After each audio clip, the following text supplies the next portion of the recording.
Voilà, en tout cas, merci pour l'invitation. Moi, je suis vraiment content d'être là. Je vais vous parler de la télévision. C'est un sujet qui a été énormément étudié dans la littérature scientifique. Je vais me placer ni d'un point de vue politique, ni d'un point de vue de sociologue. Bourdieu, Chomsky, ces gens-là l'ont fait beaucoup mieux que moi. Je vais me placer d'un point de vue strictement scientifique. Donc, ce que je vais vous dire, c'est ce qu'il y a dans la littérature scientifique, médicale, en neurosciences, et je vais m'en tenir à ça. La télé, je vais voir quelques facteurs. Alors, je joue sur la lecture, j'en parlerai pas, juste un tas de facteurs. Je vais en voir deux, l'attention, le langage, qui sont parmi les plus touchés. Alors, l'attention. L'attention, c'est génial, parce que il y a une mère qui m'a dit l'autre jour, franchement, si la télé, ça pourrit l'attention, c'est pas vrai, j'y crois pas. Je prends mon gamin, je le mets sur une chaise, je le mets en face d'un jeu vidéo ou d'un dessin animé, je reviens 3 heures après, il est toujours devant, il n'a pas de problème d'attention. Voilà. Donc, il y a deux types d'attention. Il y a l'attention qui est une attention captée, c'est l'environnement qui va venir capter votre attention. Ça démarre du mollusque qui se tourne vers le soleil, vous l'avez chez le rat, le chat, le primate, tout ce que vous voulez, jusqu'au bonhomme. Quand votre gamin il naît, il est livré avec un système attentionnel en kit qui est tout monté, tout fait.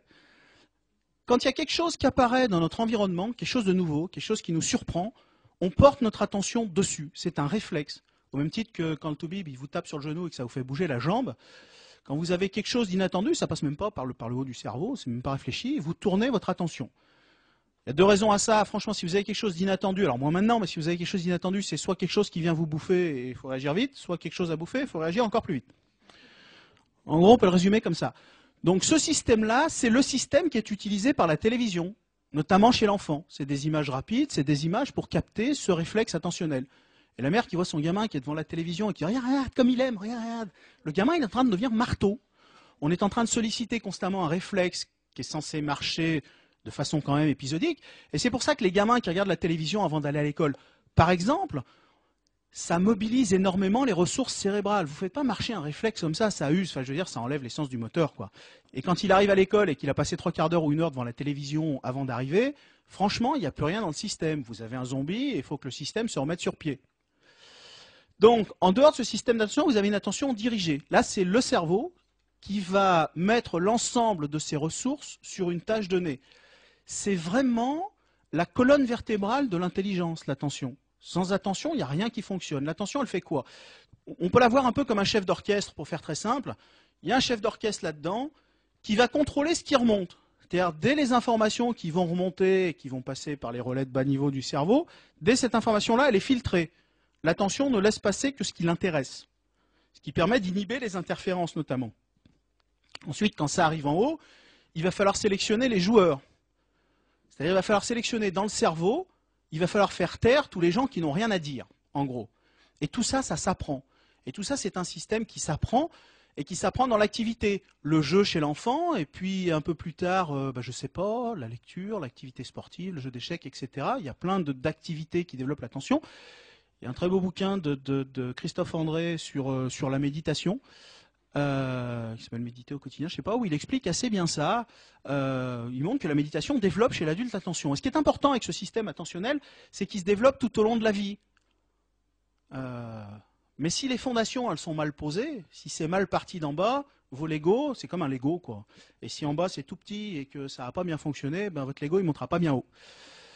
Et voilà ce que ça donne, ce que donne la télévision, donc des effets sur ce système attentionnel qui sont mesurés, pas le système réactif, parce que les gens, quand ils vous parlent d'attention, ils vous parlent de l'attention vraiment dirigée, mais en fait, la télévision, elle mobilise l'autre.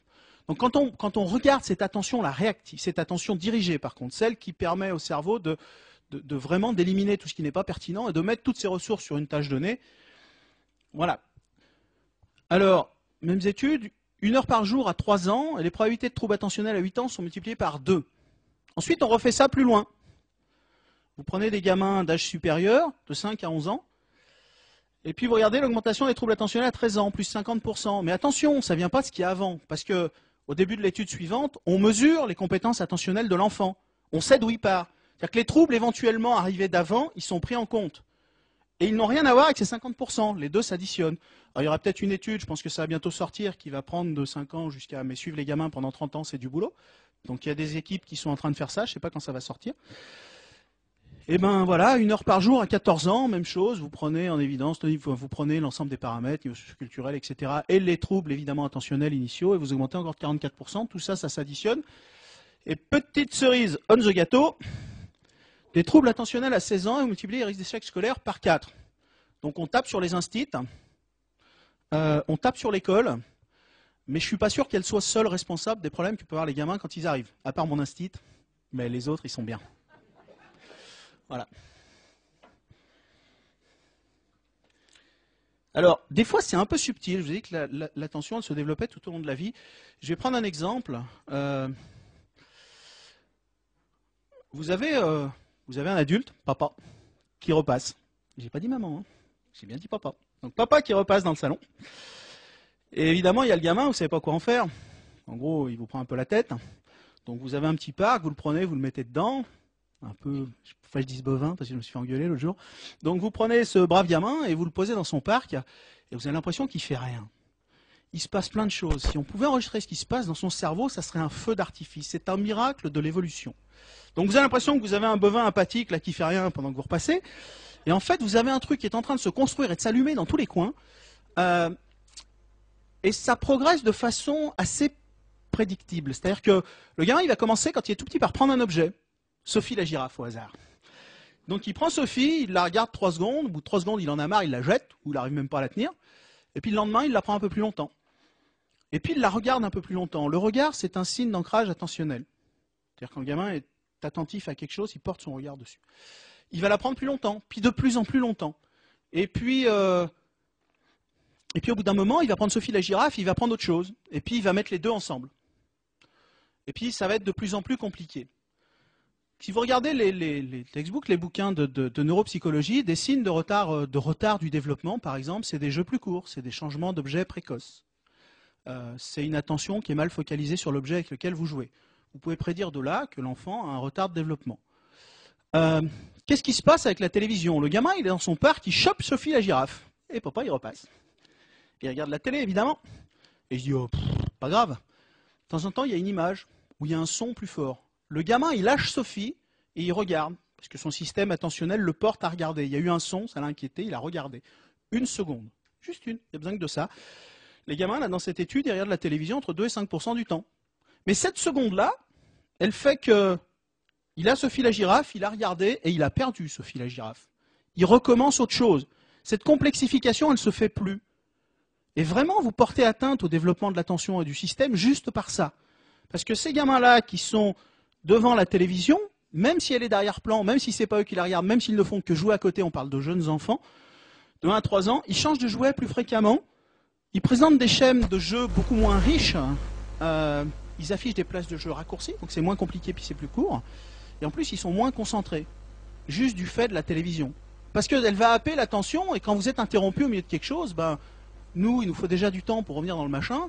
Vous êtes en train de faire quelque chose, vous avez un mamelle qui arrive ou le psychopathe qui vous appelle sur votre portable 15 fois par jour, vous répondez, vous posez votre portable, il vous faut un peu de temps pour... Le gamin, il ne fait pas ça. Le gamin, il pose, il prend autre chose, il repart ailleurs. Et donc, au lieu d'avoir un jeu qui est de plus en plus complexe, il a une somme de jeux mis bout à bout. Et ça, c'est une atteinte directe au développement de l'attention, notamment, et de tout le reste du système.